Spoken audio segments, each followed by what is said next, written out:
Film की शुरुआत एक ओल्ड लेडी को दिखाते हुए होती है जो काफी डरी हुई थी। वो अपने अपार्टमेंट के विंडो में कपड़े से बनी हुई रस्सी लटकाती है और उसी रस्सी के सहारे अपने अपार्टमेंट से नीचे उतरने लगती है, मगर गलती से उससे रस्सी छूट जाती है। खुशनसीबी से उस लेडी का पैर रस्सी में फंस जाता है, जिससे वो जमीन पर टकराने से बच जाती है। अचानक कोई अपार्टमेंट के अंदर से तेजी से रस्सी खींचने लगता है, जिससे वो लेडी वापस अपने रूम में पहुंच जाती है और विंडो भी बंद हो जाता है। इससे हम समझ सकते हैं कि इस अपार्टमेंट में कुछ तो गड़बड़ी चल रही है। वो क्या है हमें जल्द ही पता चलेगा। सीन यहीं पर कट होती है। अगले सीन में एक एना नाम की यंग लड़की को दिखाया जाता है जो उसी अपार्टमेंट को देखने आई थी।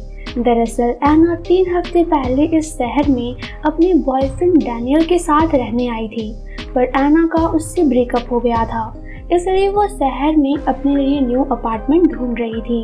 एना उस ओल्ड लेडी से अपार्टमेंट छोड़ने की वजह जानना चाहती है। तब वो ओल्ड लेडी जवाब देती है कि मुझे टूर पे जाना है, इसलिए मैं ये घर खाली कर रही हूँ। इस अपार्टमेंट का मैनेजर वॉल्टर था। वो जल्दी से एना को पेपर वर्क करने को कहता है। ये अपार्टमेंट काफी सस्ते में मिल रही थी, इसलिए एना बिना कुछ ज्यादा सोचे समझे पेपर पे फट से साइन कर देती है। एना ये देखकर हैरान हो जाती है कि ओल्ड लेडी ने अपना सारा सामान पहले से ही पैक कर रखा था। वो तुरंत ही उस बिल्डिंग से बाहर निकल जाती है। उस ओल्ड लेडी और मैनेजर के जाते ही एना घर को अपने हिसाब से अरेंज करने लगती है। ये घर देखकर ही काफी पुराना लग रहा था, इसलिए एना सबसे पहले दीवार पेंट करती है। इसके बाद वो सारे पुराने शो पीसेस को डस्टबिन में फेंक देती है। सड़े हुए फलों की जगह ताजे फल रखती है। इसके बाद वो नोटिस करती है कि सारे शो पीस वापस अपनी जगह पर रखे हुए हैं। फल भी सड़ने लगे हैं। एना एक बार फिर से सारी चीजों को पॉलिथीन में डालकर डस्टबिन में फेंक आती है। वो वापस दीवार पेंट करती है, पर फिर से सारी चीजें पहले की तरह हो जाती है। एना कुछ और बार यही सारी चीजें दोहराती है, पर कोई फायदा नहीं होता है। इससे वो चिढ़ जाती है और थक कर सोफे पर ही सो जाती है। जब वो अगली सुबह जागती है तो खुद को आईने में देखती है और हैरान हो जाती है, क्योंकि उसका चेहरा काफी अजीब दिख रहा था। देखकर ऐसा लग रहा था जैसे वो 30-40 साल की हो। उसके चेहरे पर झुर्रियां दिखने लगी थी और कुछ बाल भी सफेद होने लगे थे। इससे एना डर जाती है। वो मैनेजर के पास जाती है और सारी बातें बताती है, पर मैनेजर एना को बताता है कि ये बिल्डिंग काफी पुरानी है। रेडियो एक्टिवेशन की वजह से दीवार का पेंट जल्दी ही गंदा हो जाता है, मगर एना नहीं मानती है और वो इस अपार्टमेंट से जाना चाहती है। तब मैनेजर बताता है कि आपने जो कॉन्ट्रैक्ट पेपर साइन किया था उसमें यह साफ साफ लिखा हुआ था कि जब तक इस अपार्टमेंट में नए किराएदार नहीं आ जाते आप इसे नहीं छोड़ सकती हो। ये टर्म काफी छोटी छोटी अक्षरों में लिखा हुआ था। मैनेजर एना को मैग्नीफाइड ग्लास लगाकर वो टर्म दिखाता है। इससे एना को ठगा हुआ सा महसूस होता है। वो उसे पुलिस कंप्लेंट की धमकी देती है। इस पे मैनेजर एना को पागल करार देता है और कहता है कि कोई भी तुम्हारी बातों पर यकीन नहीं करेगा। इसलिए एना एक डॉक्टर के पास जाती है और सारी चीजें बताती है कि कैसे उस अपार्टमेंट में चीजें फेंकने के बाद खुद ब खुद वापस आ जाया करती है। एक ही रात में मेरे फेस पर रिंकल्स आ गए हैं और मेरे बाल भी सफेद होना शुरू हो गए हैं। एना चाहती है कि डॉक्टर उसे मेडिकल रिपोर्ट दे, जिससे ये साबित होता हो कि एना दिमागी तौर पर बिल्कुल सही है, मगर डॉक्टर को भी एना की बातों पर यकीन नहीं होता है। डॉक्टर का कहना था कि बढ़ती उम्र में चीजें भूलना और बॉडी में चेंजेस आना आम बात है। एना कहती है बढ़ती उम्र में, पर मैं तो बस 25 साल की हूँ। इससे डॉक्टर भी एना को पागल समझती है और उसे दूसरे डॉक्टर को रेफर कर देती है। तब एना अपनी आईडी निकाल कर डॉक्टर को दिखाती है ताकि ये साबित हो सके कि वो सिर्फ 25 साल की है, मगर उसकी आईडी भी काफी पुरानी हो चुकी थी, इसलिए उसमें लिखी सारी डिटेल्स गायब हो चुकी थी। तब एना दूसरे होटल जाती है। वहाँ वो बिना आईडी के रूम बुक करना चाहती है। इसके लिए एना को एक्स्ट्रा पैसे भी पे करने पड़ते हैं।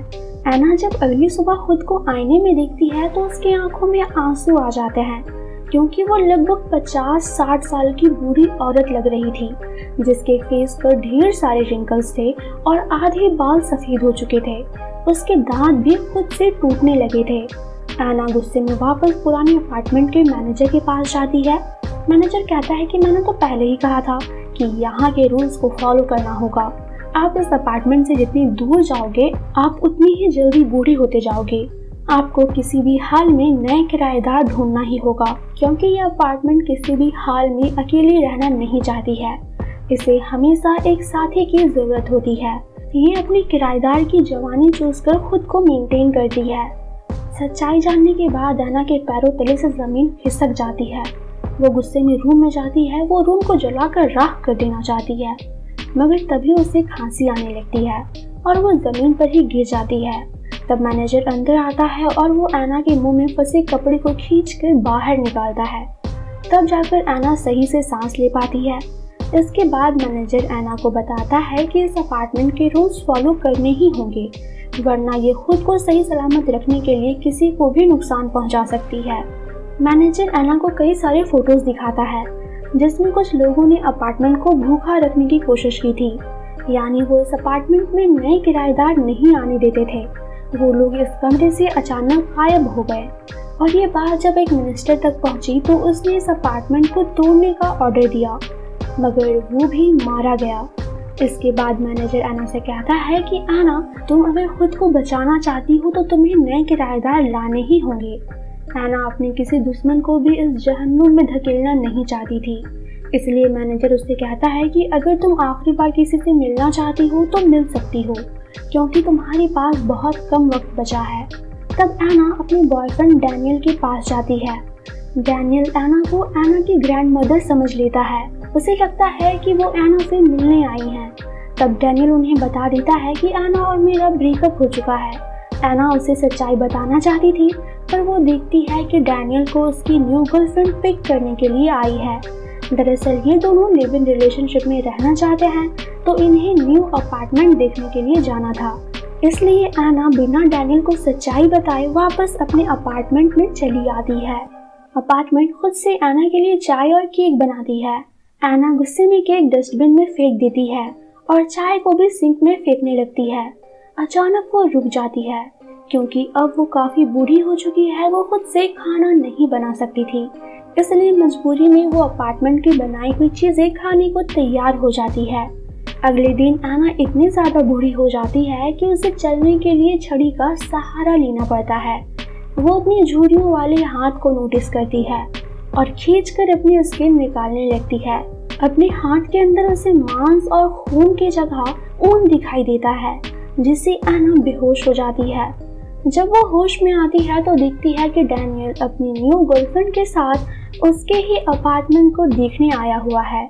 सस्ता होने की वजह से डैनियल और उसकी गर्लफ्रेंड को ये अपार्टमेंट काफी पसंद आता है। वो इसे लेने को तैयार हो जाते हैं।